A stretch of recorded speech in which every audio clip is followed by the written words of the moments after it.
Hey everyone, welcome to the Office 365 Pulse. We have some fun things in development. We have them in rolling out, and we have canceled. Nothing has officially launched this time, but we have 3 categories to go through. I had been letting my friends go first, but there is one that I am so excited about in development that I'm going to start with me, and then they can go from there. So the one I like so much is Microsoft Teams /commands. Now, if you're a Loop user, you're going to be like, yes, because in Loop, that's what you can hit the /command and then a box or a drop down will come up and you can pick the things you want to put in there. So if I want to insert a table, if I want to change the headings, if I want to do all of these different things, and it is the best user experience and I absolutely love it. And I have found myself in other applications hitting a slash and going, oh wait, I'm not in Loop. And so the fact that I saw this coming to Teams, I was so happy. This will be one of those things that the people who use it will probably use it so much, and the people that don't know it exists will probably not even miss it, not even know, but it is so exciting. So that looks like it's in development with a release of April 2024. So it may even be out this year. So, or this month, not this year, this month. So super excited about that. That'll be what we call a delighter. But that was my pick. But I will stop there and let the rest of the team go talk about the ones that they're excited about. We'll go with you, Tom. And sorry Okay. if I stole your thunder. No, you did not. I didn't have a vested interest in really anything this time around, so I'm flexible. I'm going to pop down to a couple of Copilot things and a team thing. Outlook, prepare for meetings with Copilot in the new Outlook for Windows and web. And yes, they did hashtag this particular one, hashtag new Outlook for Windows. So this one reads as, with so many of us in back-to-back meetings, it can be a real struggle to stay on top of pre-reads, action items, and even what each meeting is about. Copilot can identify and summarize the key points so you can show up prepared in just a few minutes. When you have an upcoming meeting, Copilot proactively shows you a prepare button in your inbox, which helps you quickly get context for the meeting, providing a summary of the meeting and showing and summarizing relevant files, leveraging the power of the Microsoft Graph. Now you have all the most important details you need and can arrive prepared and ready to engage in a productive conversation. This feature will be available in the new Outlook for Windows and also the web. This is coming out in July. It's basically for the worldwide tenant. I'm sure eventually GCC, GCCI, and DoD will get it, but not right offhand. I think that's Can I awesome. Where you point can, out, though, yeah, please do. that you're not going to get a summary of anything if nobody puts anything in their meeting other than the title? I can see though with So if it this has a requires a change in behavior. it Kind does. of, but they find related documents and Yeah, stuff with the like that Microsoft now for Graph, it's going to go, meeting. well, here's the So, linkages and so on and so forth. And it may attempt to come up with something that says, hey, we found a document that seems to talk about blah, blah, blah, and so on and so forth. So I don't know that it's a complete washout if they don't do anything, but you're right. The more that's provided there, obviously, the better prep you're going to get on it. So that one's good. Then also in Microsoft Copilot, this is in 365, summary and chat support for document text selection.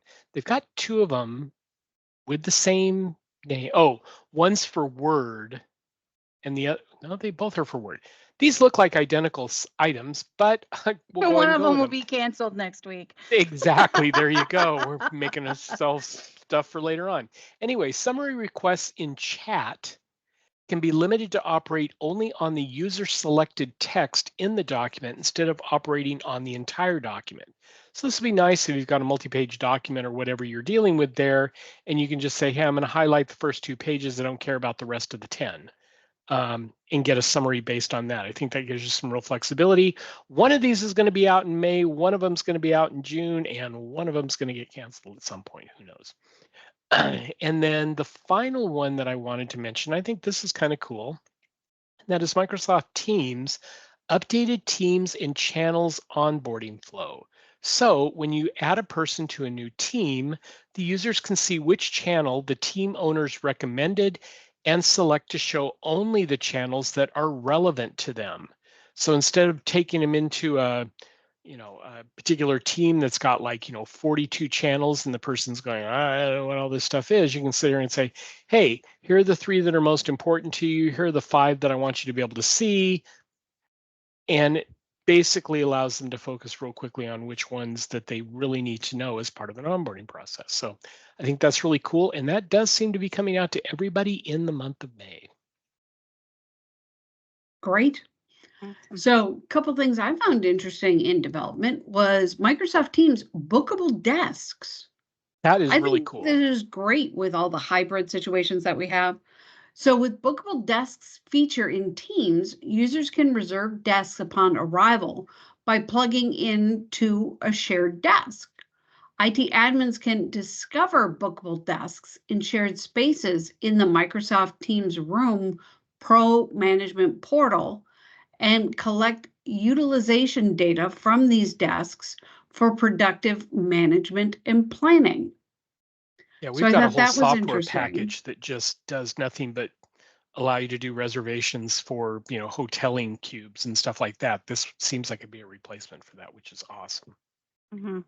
And then I got really excited because Microsoft To Do is coming back to the DoD, but not for a while, like September 2024. So by then it's going to be changed to Planner anyway. So Microsoft To Do availability in Outlook on the web. Microsoft To Do will be available from Outlook on the web app launcher. To Do will replace the tasks module currently available. With this change, you will see the To Do in the app launcher instead of tasks. Now, they accidentally rolled this out to DoD and it was live in the wild for like a month. I even did a training session on it, and then they took it away. So the fact that it's not coming back until September 2024, I am just little Miss Debbie Downer today.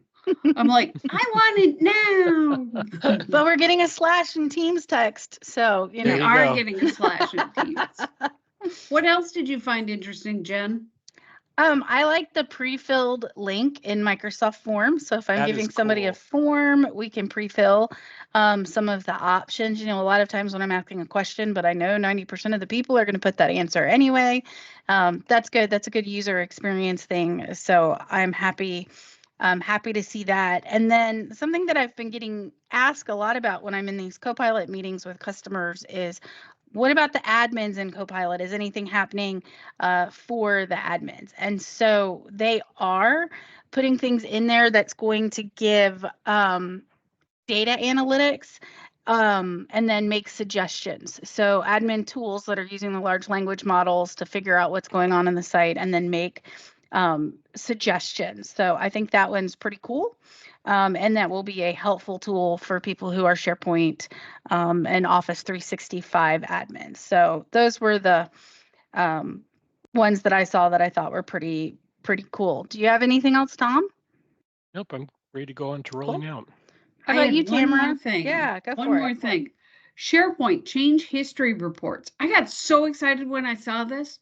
So create custom reports to monitor changes made to the SharePoint configuration across various levels of your organization.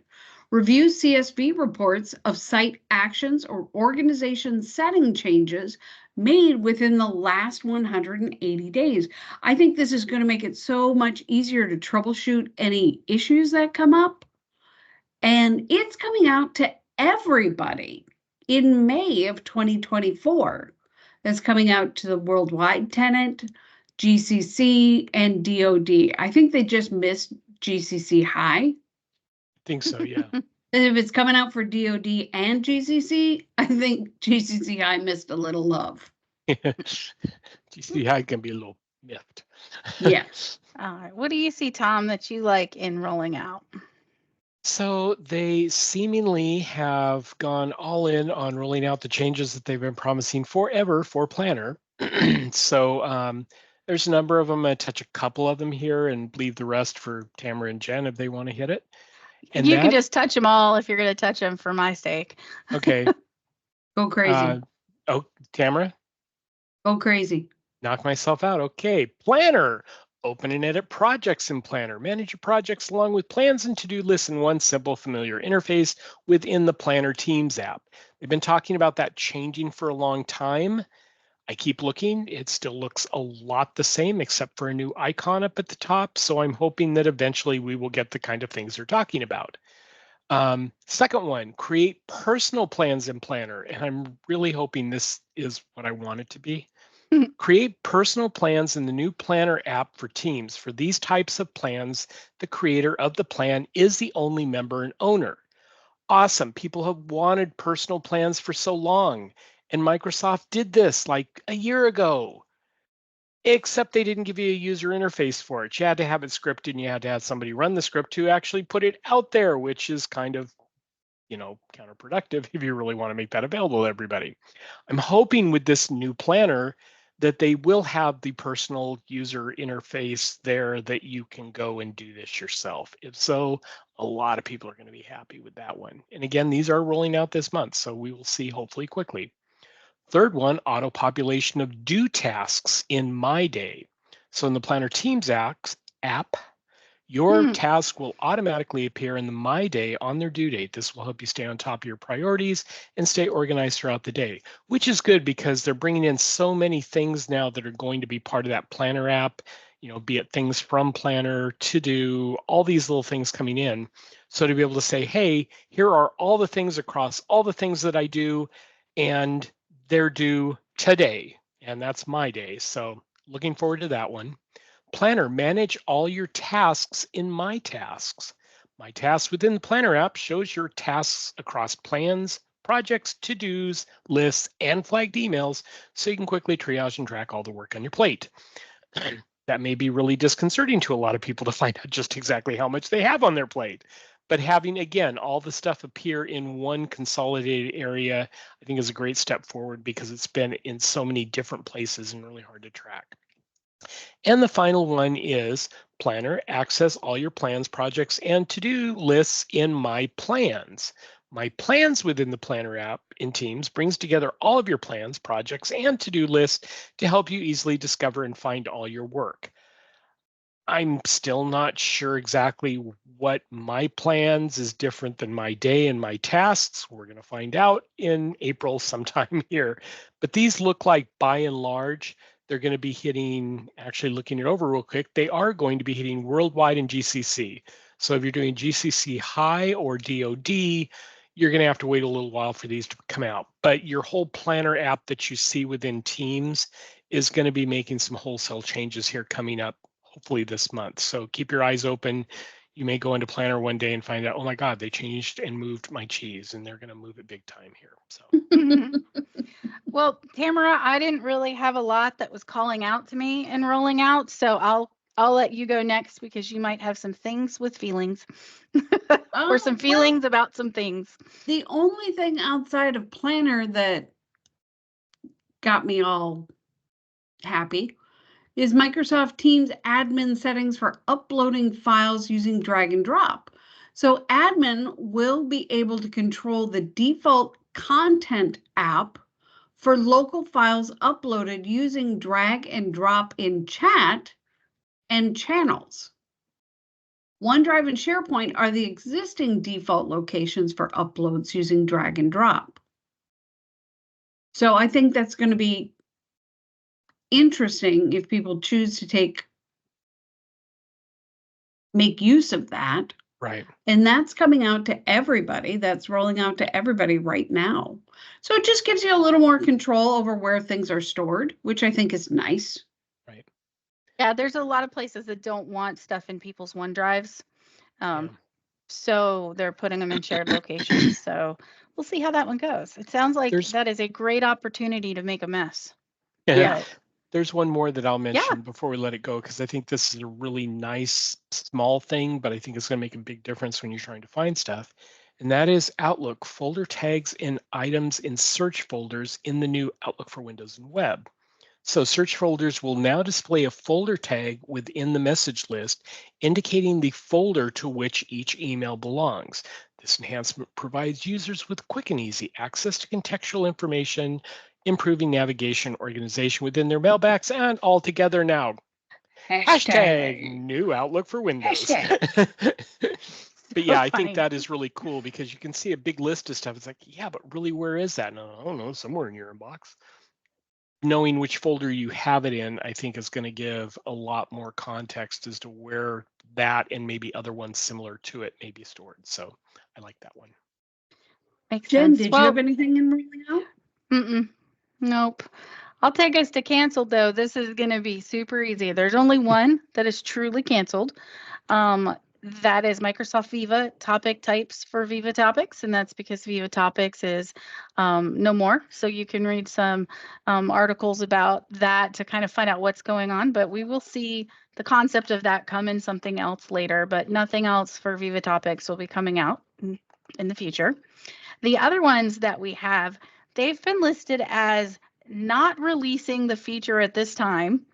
So, and they're not committing to a date. So these are not saying that they're gone. They're saying they're not going to make the April date. They're not gone. They're just not here. Well, at least they're telling us they're not going to hit in True. April versus leaving it in, there Right. and, so Microsoft Teams device dashboard for device analytics, providing health and usage metrics that has been delayed. Microsoft Viva goals are the next two. So improved organization and admin settings experience. So admins, you're not getting some love yet. And then bulk import. So bulk import of goals is also, and that's just enhancements to it. So making it better. That's not coming yet. Not coming in April. It's being removed at the time from the roadmap because they don't know when it is coming. So if those are features that you were really looking for, I wouldn't worry too much. I don't think they're gone besides topics. But if they, the other ones might be making their way back at a later time using a different technique is my guess. So, Cool. But that's all we have today. Nothing officially launched, but I am sure as we get closer to some of the events coming up, we'll start to see more things here. So we'll be back next week with another round of update. Bye, everybody. Bye, everyone. Bye, y'all.